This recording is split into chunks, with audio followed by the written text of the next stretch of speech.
turn this way. Ronnie, tight.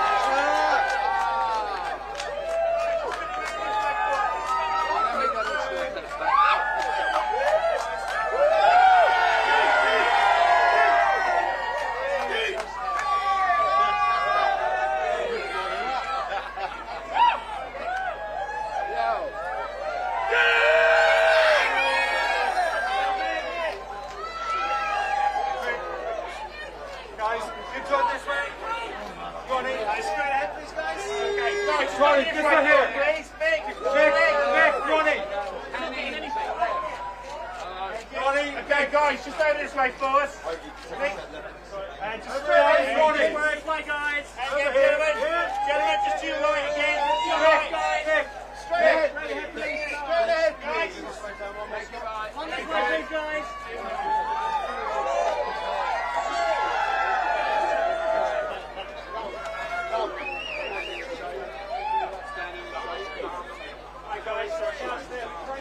Guys, straight ahead, please. Straight ahead, guys. That's lovely. Look at here, guys.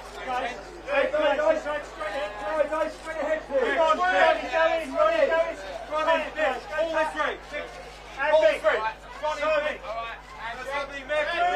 Okay, just eyes around. Thank you. Now where?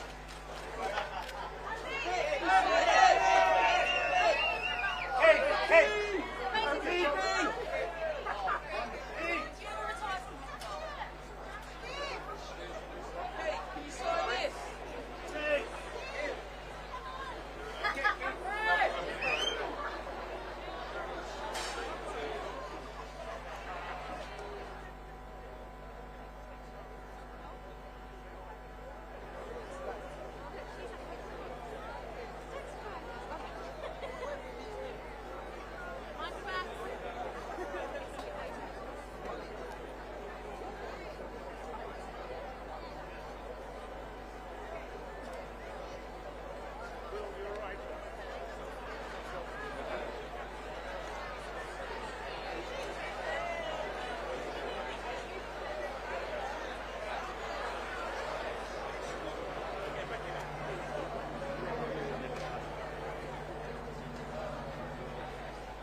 the Hackney Empire here in London. My name is Matt Everett and I'm your MC for today's very special event, so thank you all for coming along. It's also my job to confirm that very shortly we will be welcoming some very special people onto this stage for an exclusive announcement which will be streamed worldwide via YouTube. So, we're gathered here today in this, one of London's most famous venues, the Hackney Empire. Built back in 1901, it first opened as a music hall, and over the years this stage has witnessed performances by the likes of Charlie Chaplin, Judy Garland, Louis Armstrong and Duke Ellington. But there's one band who hasn't stepped on this stage until today. And they will be here in conversation to reveal all. So, where do we start? Formed 6 decades ago. They are one of the best-selling and most successful bands the world has ever seen. They have written and recorded classic song after classic song, songs that came to define their time and yet become utterly timeless. They also continue to smash box office records with a series of global sellout shows, and they remain to this day a fearsome live act, filling and thrilling huge audiences all over the world. There is no one like them. The riffs, the lips, the voice, the moves, the circus, the stories, the survivors. Mick Jagger, Keith Richards, Ronnie Wood, the Rolling Stones.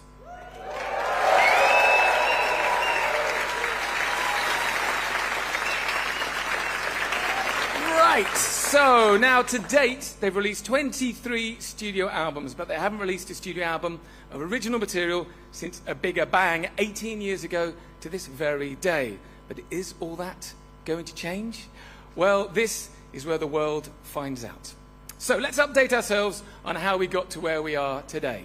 It may have been a while since their last studio album featuring original music was released, but there's been new music since, like the brilliant Doom and Gloom and the track Living in a Ghost Town just 3 years ago. Living in a Ghost Town!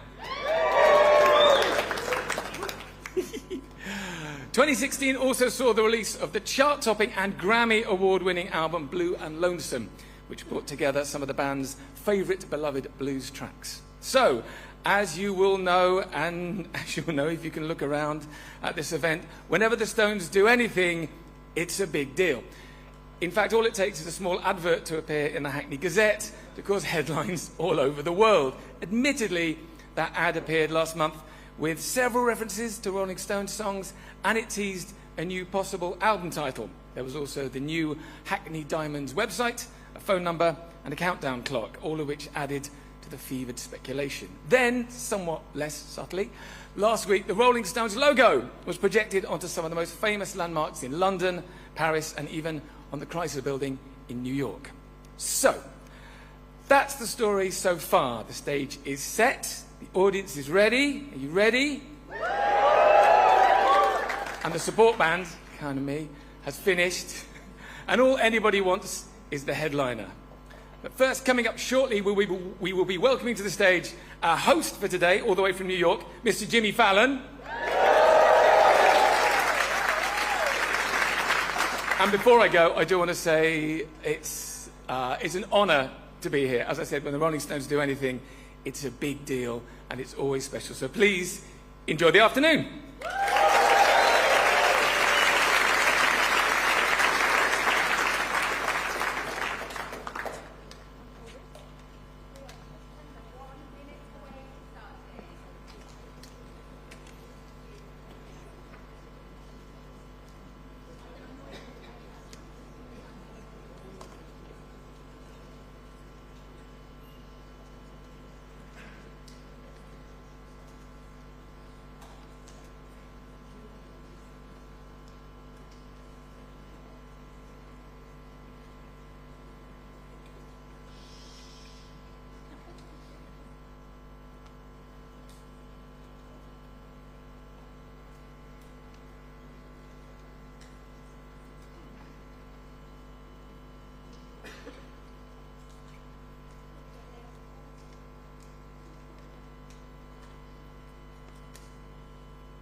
going global. My name is Jimmy Fallon, and someone's phone is ringing already. Oh my God, get out. Figure it out, folks. Put it on silent. Guys, look at us. We're here at the iconic Hackney Empire Theatre in East London. We are live around the world. Yes! Thank you all for tuning in. We're here for one reason.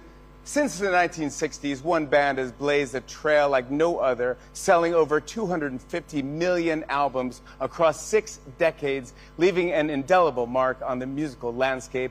They have come to define the very essence of popular culture, the ultimate rock and roll band. Don't you agree? Yeah, exactly. I, like so many others, have followed this band throughout my entire life, buying their records, watching their live shows, doing anything I can do to even be the tiniest bit as cool as them. They are my absolute favorites, and they're here with us today. Please welcome Mick Jagger, Keith Richards, and Ronnie Wood, the Rolling Stones.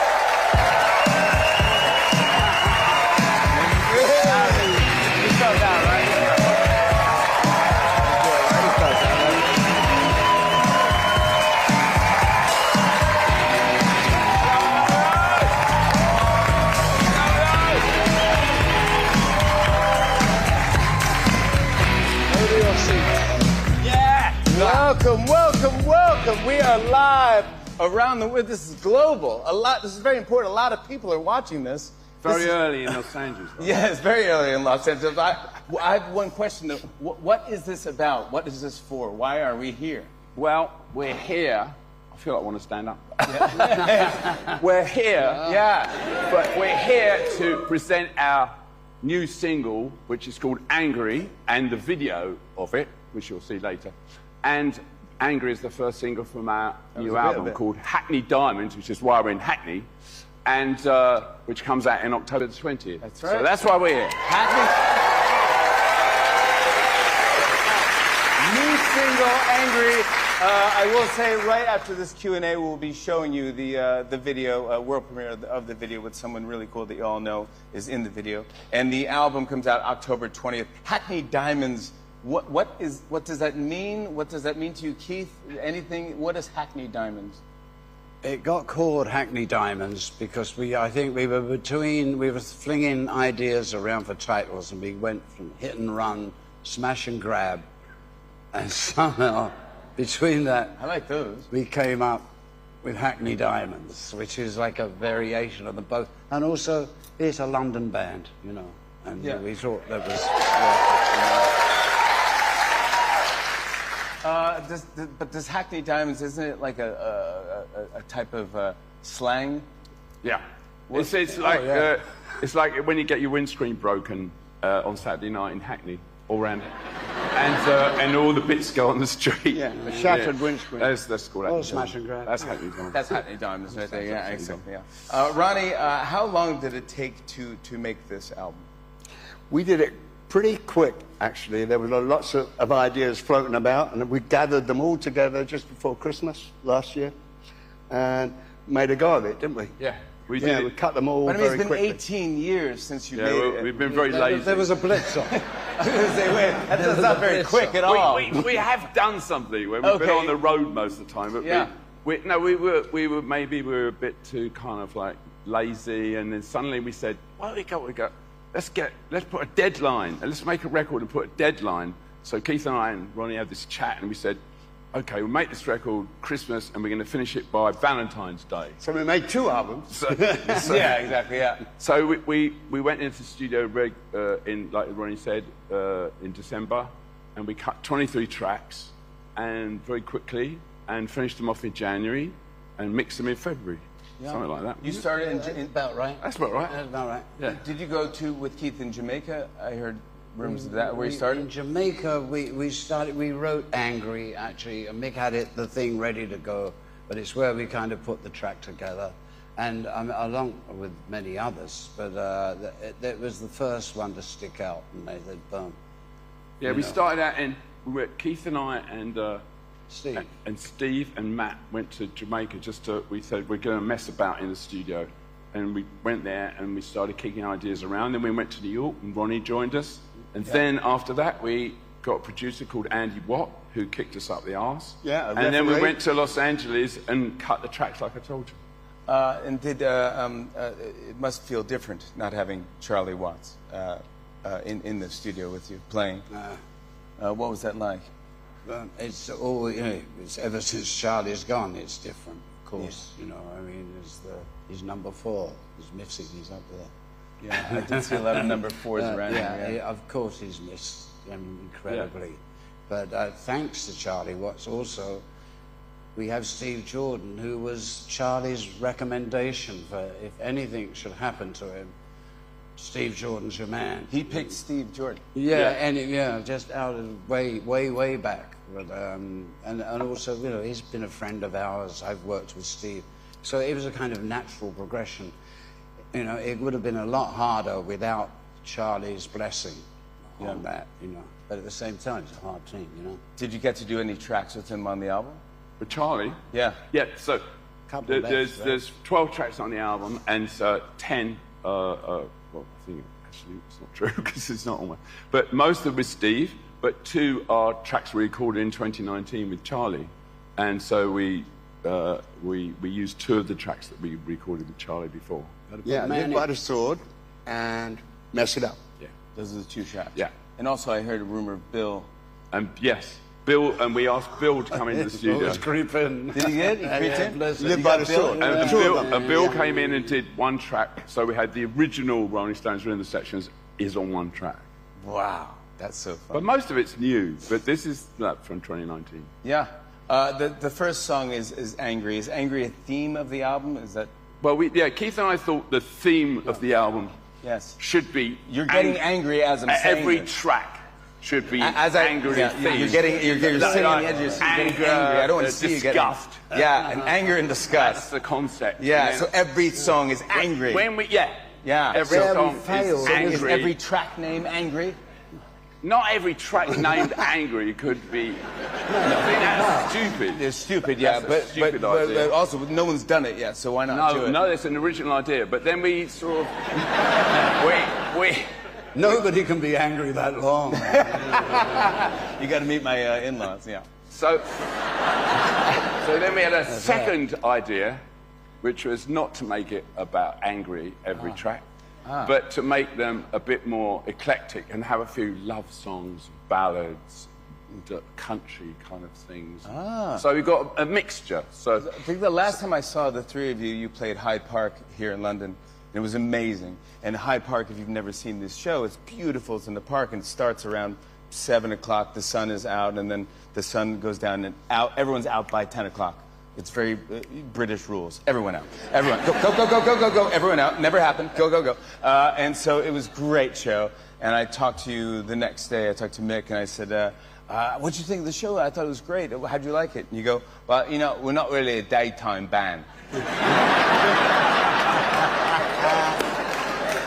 I thought that is so funny. it was like Sympathy for the Devil at 8 o'clock. You don't want to paint it black while you're eating really. a sandwich with your kids. Not really. Yeah, but do you think of yourself as a nighttime band, yeah? It usually is. Yes. Yeah. Yeah. But this album can be played at any time of the day. Any time of the day, any part of the world you want, any time of the day. Hackney Diamonds, track 3 could be played at, you know. Or track 4, you could play track 4. Don't you dare! No, Don't you dare! You can play track 4. Okay. 5 and 6. 5 and 6 It's already as well. tomorrow in Australia. Tomorrow, they've already listened to the album. You're right. That's great. Keith, I always think of this story with you when you were on my show, and thank you for doing my show. No problem. We were backstage, and you were smoking, and you're not allowed to smoke in a studio, and these alarms went off, and a fire marshal I didn't even know we had a fire marshal. A fire marshal came down to the studio and said, Mr. Richards, you know, you shouldn't smoke. And you go, I know it's bad for my health. Do you remember that? Yeah, I remember that. And it was, at the time, it was true. Do you still smoke? No, man. Right after that, I gave it up. There you go. You owe me. You owe me. This is the 24th studio album. 24th for you guys. Can you remember the press conference for the first? Yeah, I remember the press conference. Keith and I were in a pub in Denmark Street, and we had the album, and there were two journalists, one from the Enemy and one from the Melody Maker. We bought them a pint of beer. We said, here's our album. That's it. Have a listen. And then we went out. That was it. Yeah, that's the press conference, yeah. A little different than what's happening. Well, there's no photos, nothing. Nothing, no. It sold well. Yeah, how were the reviews? The reviews were mixed, but it sold well. Yeah, that's good. When a singer wants to make a record, they want to make a record. You want to get the band while they're hot. When the singer wants to make a record, you record him. Because you never know the next time you're going to get it. So when Nick said to me, I've got something, I want to make a record, I put all the bullets underneath and said, let's go. Yeah. Well, that's good to know, isn't it? You know, that's all I've got to do. I hadn't told you that before. No, you shouldn't have told me now. It's good to know. That's all I've got to do. Yeah. And Ronnie, you're always playing. I just saw you recently playing with Van Morrison or something. Do you just jump up and play with bands that you love? Yeah. Oh yeah, I keep my chops together between gigs, and you've got to keep your fingers moving when you get to our age. Yeah. Keep everything moving. This is interesting, man. Do you want to elaborate on that? He's getting all these Get over it, people you'll realise what I mean.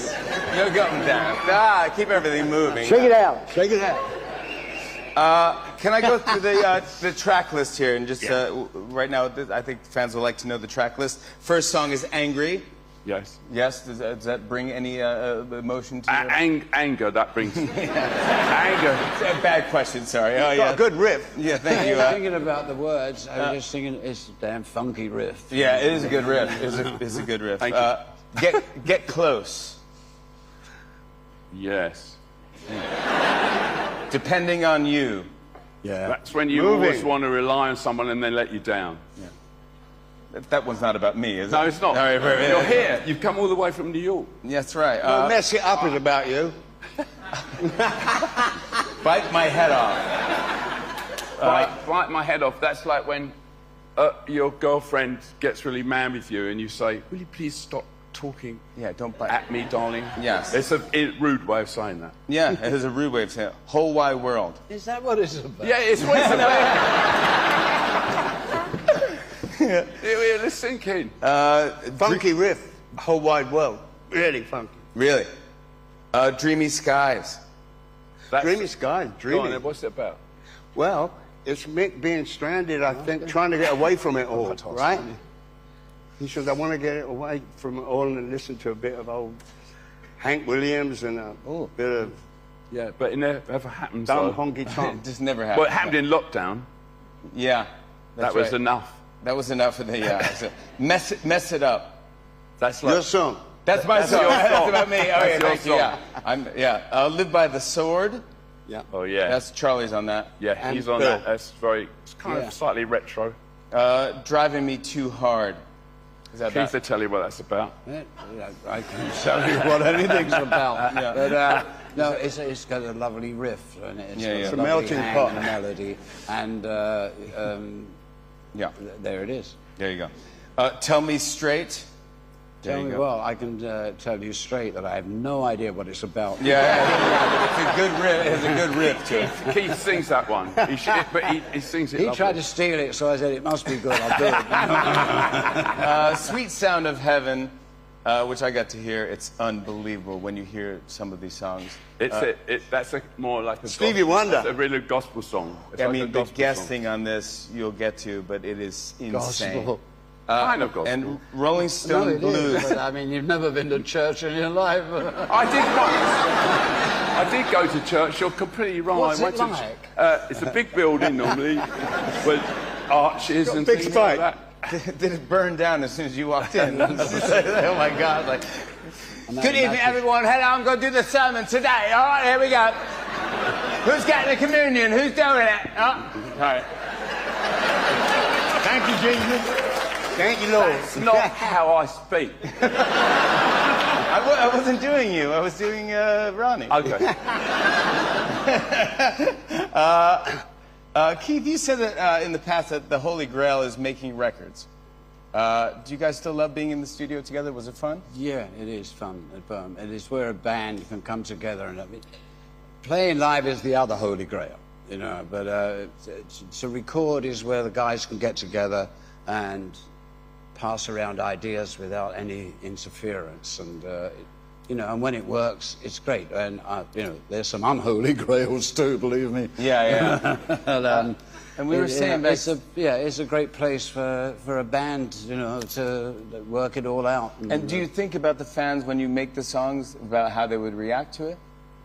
I don't know. Do we think about what other people would think about it? I know. We just cross our fingers and hope. I think you got. I think you when you go in and you got to like please yourselves. You know what I mean? You don't think about pleasing. You just got. It's playing for yourselves first. You don't think about. Yeah. Later on, you might think, oh, people might like this, or maybe they won't like this. Yeah. And also, it's like because after so long, you say, well, usually if we like it, you know. The crowd will like it. It travels with like if you do a live show and you see someone lip-syncing the song. Could be wrong, you know. And Lady Gaga sings really sweet on Sweet Sound of Heaven.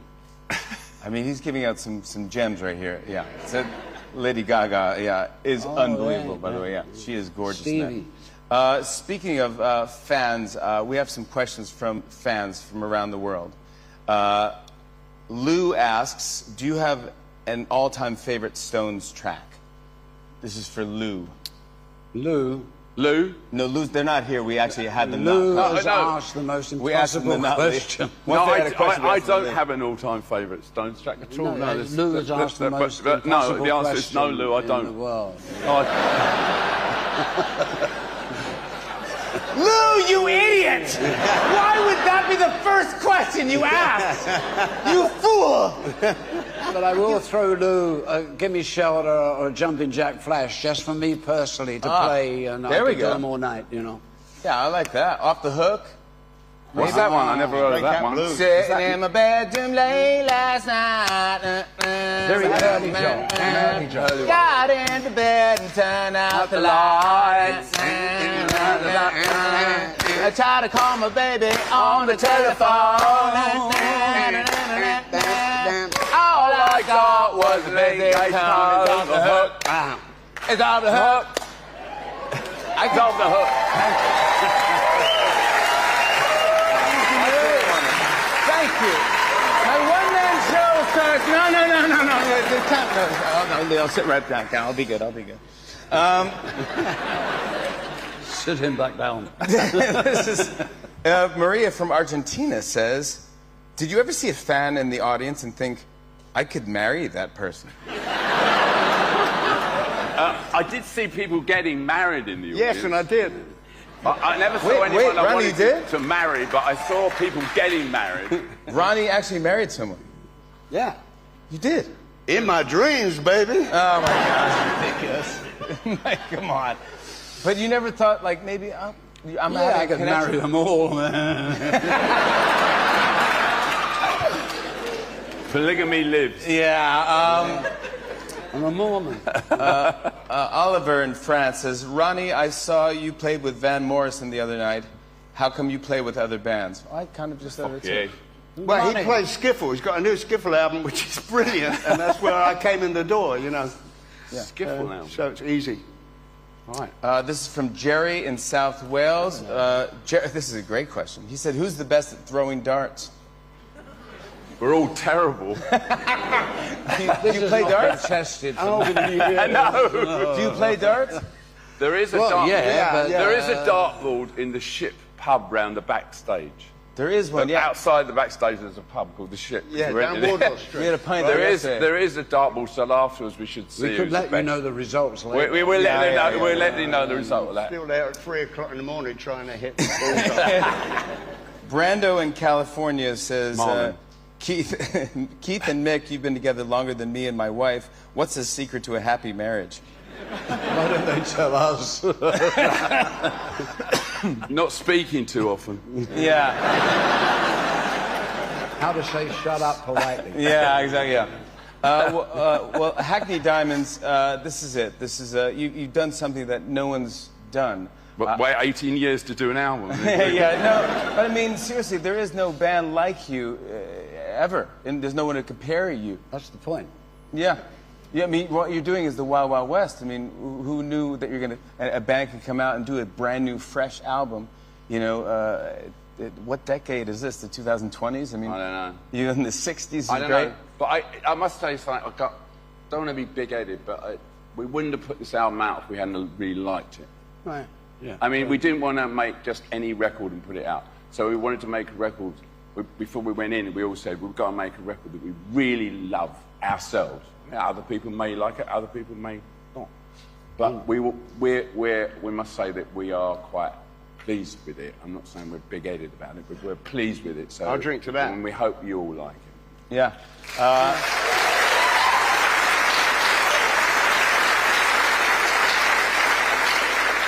We're going to clear the stage. We're going to show the video and the video premiere right now of off their brand new album, Hackney Diamonds. It is out October 20th. Ladies and gentlemen, the Rolling Stones. Thank you. Mick.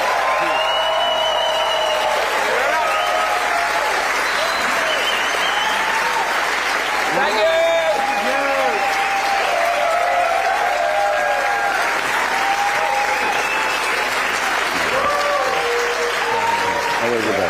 Thank you. Thank you. Come on.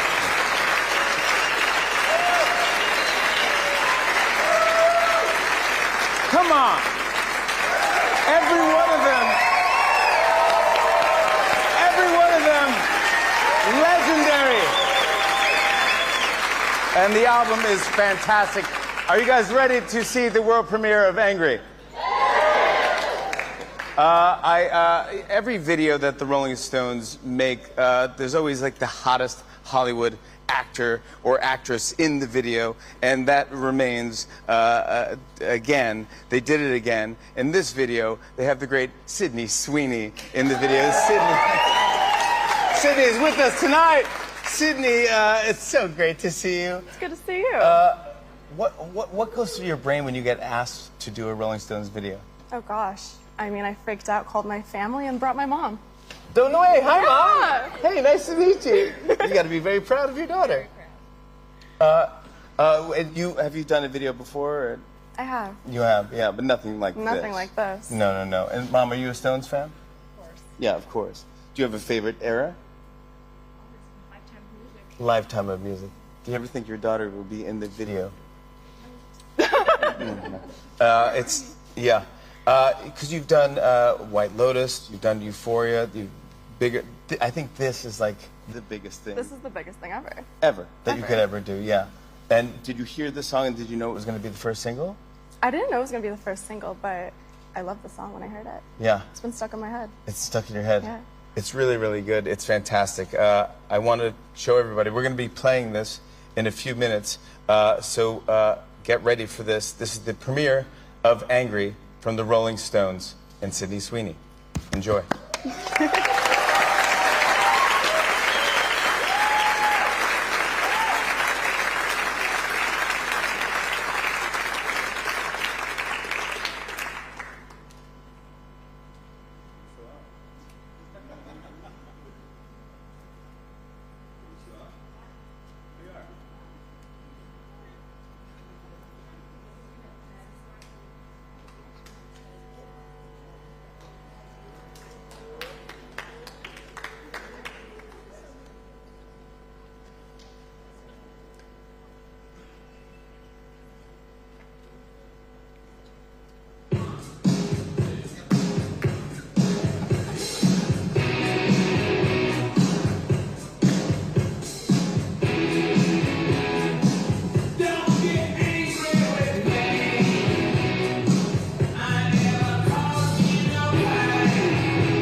Great job! Mom, great job. I want to thank you all for being here. I want to thank Universal. Obviously, I want to thank Hackney Empire.